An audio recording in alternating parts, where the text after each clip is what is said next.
To receive the incoming calls from bettors, the bookmaker relies on several devices, which may keep his location or private phone secret. Remember when gambling on sports was illegal in America? Gambling was something that was in the shadows around sports, and it was considered unseemly. Primary interest I have is in the integrity of the game, so that's why we've opposed sports gambling in the past. Today, the idea of sports gambling, once being illegal, almost seems quaint. The NFL is finally here, and I know you're ready to gamble. This is probably going to be one of the most heavily bet props in the game. What are some strategies for teasers in your eyes? Play them. Just play them. Once allowed only in Nevada, betting on sports is now legal in more than 31 states, with more on the docket. And to say the floodgates have opened is putting it mildly. This is the largest and fastest growth of gambling in our nation's history. Legal sports betting in the U.S. went from less than $5 billion in bets placed in 2018 to $57 billion in 2021, and an estimate of $200 billion overall in 2023. Showtime! A-list celebrities, billion-dollar marketing budgets, partnerships with every major sports league. Today, sports betting is impossible to avoid. And the top sports gambling companies work more like Facebook and Google than a Las Vegas casino, using big data to encourage more bets from users while simultaneously keeping down big winners.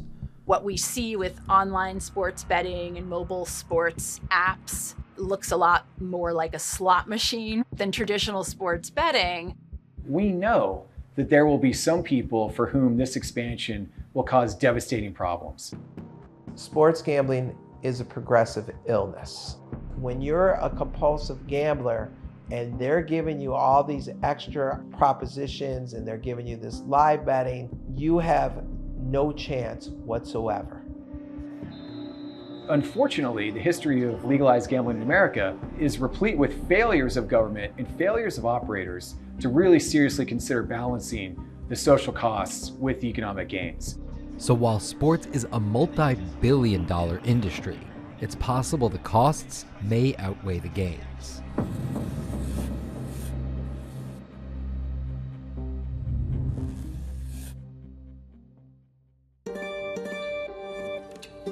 Today, FanDuel and DraftKings are the undisputed giants of sports betting. Just turn on your TV during any sporting event. But they didn't start out that way. They started as daily fantasy companies, or DFCs. Daily fantasy sports plays by its own rule set. You have to create your own lineup. There's a salary cap. You enter into these tournaments, you pay your entry fee, and then you win a prize depending on how you perform under the rules of that contest. There were a few others doing it, FanDuel, Draft Street. So it was really just, daily fantasy sports that we were pitching. The question at the time, was it considered gambling?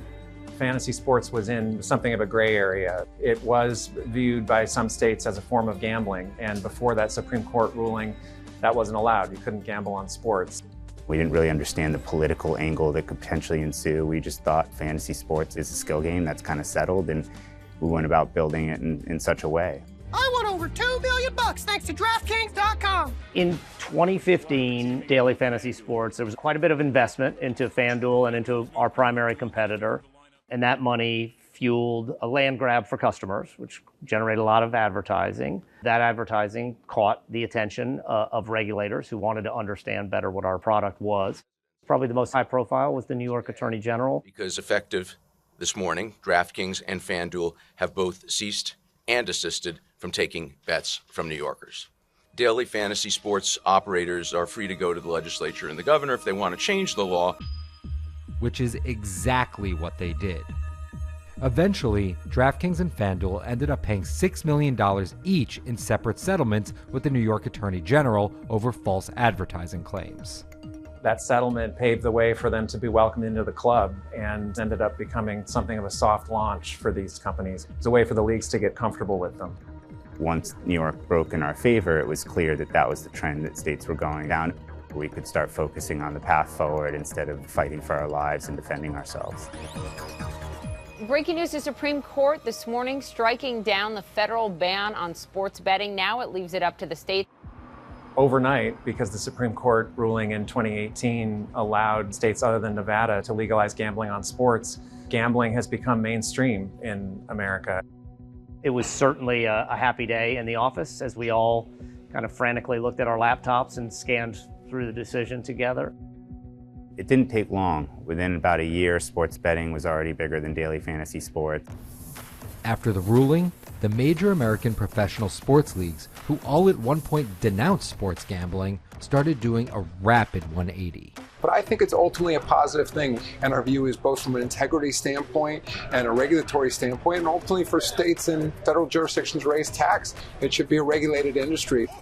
First, the NBA partnered with the sports betting companies, and then the NFL, MLB, and NHL quickly followed. And now within 4 years of legalization, it's legal in more than 30 states. That covers 35% of the population. While California overwhelmingly voted against legalized sports betting, it's still pending in a number of very big markets. But for the markets where it is legal, the race for customer acquisition was on. Here are tonight's betting odds, brought to you by FanDuel Sportsbook, the #1 over at DraftKings right now. It's free to enter, $1,000 in free prizes. DraftKings and FanDuel have dominated the market, boasting between 60 to 70% of the entire sports betting market, and they've spent massive amounts to get there. You know what to do. You're seeing very expensive celebrities, Jamie Foxx, Patton Oswalt, advertising sports books, advertising betting apps. And you're seeing it in these partnerships with sports teams in just about every major state that's legalized sports gambling. Sky-high advertising budgets have kept both companies in the red for years. DraftKings revenue was $1.3 billion in 2021. Its sales and marketing expenses were almost $1 billion in 2021, and that was double from the previous year. We expect our first profitable quarter on an adjusted EBITDA basis to be Q4 of next year.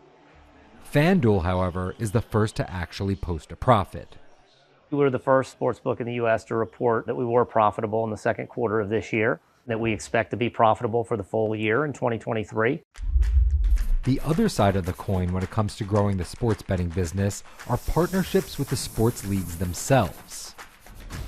These partnerships are hugely lucrative. Betting apps are partnering with just about every major sports team they can because it's a way for them to get their brands in front of viewers.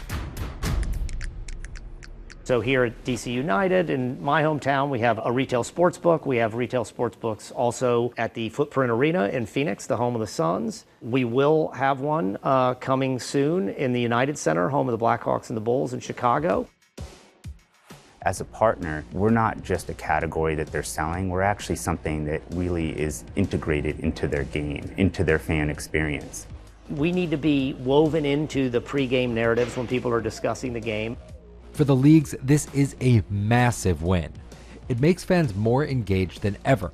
Just think about it. If the Orlando Magic are playing the Charlotte Hornets on a Monday night, most people won't care. But if someone has money on that game, well, now they're invested in every play. We can help deepen the affinity that their customers have for the game and deepen the engagement that their customers have with their content. Looks like you've got a bad case of single game fixation. Along with the deluge of media marketing for sports betting comes seductive sign-up offers for free money. Pick a sport, place a bet, boom, goes the dynamite. The apps advertise risk-free bets. They advertise can't-lose parlays. They advertise all these ways that they're handing out free money to you, the lucky bettor. I found that these offers are actually too good to be true. I took up DraftKings on an offer of 20% bonus up to $1,000. So I put in $200 expecting to get $40 back. One of the limitations of this offer was that the bonus is awarded in tranches of $1 per $25 bet. So that meant that my $200 actually equated to $8 in bonus money. But if I kept placing more bets on the app, I would be able to claim up to that $200. The hitch was that I needed to place potentially thousands, tens of thousands of my own dollars at risk to capture that money. I think our promotions are quite standard in the mechanics, not just with others in the US, but really with promotions that have been run throughout the globe for decades in more mature gaming markets. So once these sites acquire these customers, they have to keep them there. And they have definitely found their hook. The industry hypes the game within the game. These are in-game bets. And in-game bets are seen as a great growth market because you don't just place one bet at the beginning of the week and you're done. In-game betting is one of the great examples of where the mobile online product really can be so differentiated from the brick and mortar product. We have seen the adoption of in-play betting again be a bit quicker in the United States than perhaps we anticipated. For decades, sports betting was limited to betting on just the games. Who would win, how many points the team would score, who will cover the spread. In-game betting allows the user to bet throughout the game. Every pitch of a baseball game, every point of a tennis match, every play of an NFL game, on a free throw, on you name it, those are things that I think customers want and haven't necessarily been able to get in the brick and mortar setting. This is advertised at you the whole game long. It keeps you thinking about betting and involved in betting throughout the game. It really creates engagement at a deeper level, which of course makes people bigger fans and makes them tune into the content longer and pay more attention to it. And if your bet loses mid-game, then you're pitched another bet to try to recoup your losses. It's dangerous because it does have the potential to keep you chasing losses. Chasing losses is maybe the most dangerous phrase in sports betting. I think there's an intuitive sense. If there are more things to bet on, that creates more of an opportunity for someone who has a compulsive behavior issue. You look at the structural characteristics of in-play betting, it is extremely rapid. While there is an illusion of skill and control, actually, in many cases, those bets are just, it's almost like playing a slot machine. Every 5 seconds, you can bet a new one. Which can make betting on sports less about heightening the game and more about getting a fix. When you put sports betting in a mobile or online form, it no longer is tied or pinned to the particular sport event. Not only can you play in-game on multiple things continuously, you can also bet on after-game things. You don't have to stop when the game ends. You're very hooked in and confirmed in your behavior because of this constant fast feedback. And while only 2% of gamblers become addicted to gambling, for the ones who do, it has the potential to ruin lives. The history of legalized gambling in America has never been driven by concerns about problem gambling. And so as we enter this unprecedented wave, we're really concerned about the increase in gambling problems that will accompany the massive expansion of gambling. Gambling really started to get bad for me when I was in college. This is Joel Soper, a gambling addict and the author of Never Enough Zeros, a book about his life as an addict. It got to the point where I owed a bunch of different bookmakers over $1 million. Did you stop gambling after that? No. When they came out with these apps, they had all the proposition bets. They had the live betting. So now I'm in action all day, every day. From the moment I get up, I'm betting on international soccer. To the moment I go to bed, I'm betting on Chinese tennis. With the help of a gambling treatment program, Joel was eventually able to kick his gambling addiction and is now devoted to helping others. Because of my experience in the sports gambling world for so long, now I can share my experience, strength, and hope to help other people caught in this same addiction. I want to educate people that are in positions to talk to people about the risk, the dangers of this sports gambling. Hey, it's Craig Carton. While the risk for addiction is small, both DraftKings, FanDuel, and others say they are dedicated to what's called responsible gaming. By and large, in the United States, that responsibility is primarily on the individual. But those who operate, profit from, and regulate gambling also have a role in responsible gambling. Should always be a part of your playbook. Responsible gaming is something we wake up every day thinking about. It's a top priority of our business. The health and longevity of the industry really depends on not just us, but everyone getting this right. I think that their economic future depends on responsible gambling. The former employees I spoke to said that there was always a company-wide message that responsible gaming is important. What I also heard from these employees was that most of these responsible gaming measures are not proactive. They're typically reactive. There's typically only an intervention after the damage has been done. They're falling behind on their mortgage. They've run up a huge credit card bill. They're feeling suicidal. For now, the main requirement in many U.S. states is that companies provide helpline numbers and avoid marketing to people on what's called self-exclusion lists. There are some companies that have done some innovative things with their apps. They collect enormous amounts of data. They see how their users gamble. DraftKings and FanDuel collect huge amounts of data on their customers, and they're able to track their customers in ways that casino bosses would have only dreamed of. While that data is used for simple things like confirming customers' age and location, it has other applications as well. These companies are not simply gambling companies, they're technology companies, and they collect and use data in the same way as other big technology companies. We're 100% a technology company. That's the background that myself and my co-founders come from. We do obviously have a lot of information about what users do on our platform. So what bets they make, what sports they're interested in. We use that information to help run our business better. As you use the app, you're tracked in ways that we're familiar with from social media sites and other internet sites. The companies have a good idea of your net worth from the other websites you visit, from Google Analytics data. State regulators allow the companies to profile customers based on betting histories and limit the size of some wagers expected to win, much like traditional casinos kicking out sharps from the blackjack table. Well, we limit customers for a variety of reasons. Some of them are because we have particular customers that we think take advantage of certain weak lines and things like that. Obviously, we want people to win. That's an important part of the experience. So we've never really shut off a customer for that reason, but we also have to limit our risk exposure too.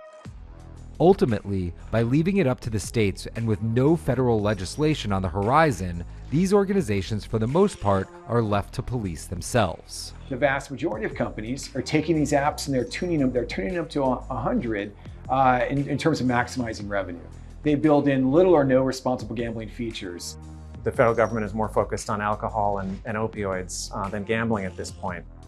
The state-level expansion of sports betting has been accompanied by a lot of lobbying, but rarely has that lobbying included strong responsible gambling provisions or problem gambling funding. The gaming industry writ large loves to say there is no evidence, research-based evidence that points to any one intervention or any one form of regulation. The main research that's been done is funded by the industry itself, and the industry prefers to focus on research that looks at individual responsibility rather than the potential responsibility of the industry in marketing these products. Bill after bill that we've seen introduced since 2018 has been very specific about tax rates and number of licenses and every other aspect of sports betting, but somehow, curiously, problem gambling and responsible gambling gets left out.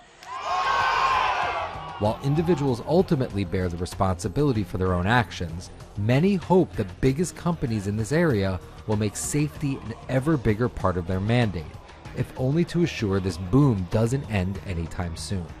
I think we can meet this moment. I think it's going to take a lot of hard work. It's going to take a lot more investment by the industry, but that's starting to come around.